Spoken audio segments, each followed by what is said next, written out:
opportunity opposing, positions. There are lots of ways to get this stuff right. There really isn't a right answer. George and I have been working long enough together. We've employed something that comes out of my family where you actually can reach the end of the discussion with no resolution and give in by saying, okay, today it's your turn to be right.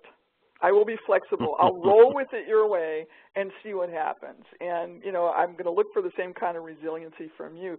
If it's all about fighting to the death and being rigid, you're not going to be hopeful. If it's about maybe getting your turn and letting somebody else take a turn, being a little looser with it, a little more flexible, you're likely to end up more hopeful. I love this picture. This is where we're going to go after. I just like the rubber ducky myself.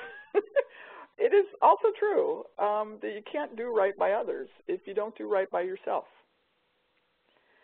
And that cuts two ways. You actually do have to make a priority for self-care, but you also have to accept that it's your job to make sure you're comfortable.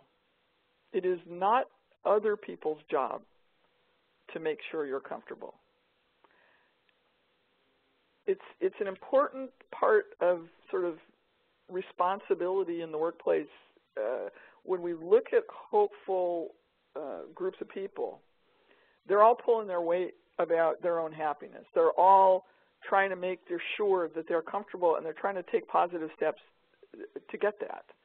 The victim thing or the zero-sum thing that says, well, if somebody else is happy, then I've got to be miserable, or that if I'm not happy, then somebody else needs to straighten up, is not going to engender hopefulness.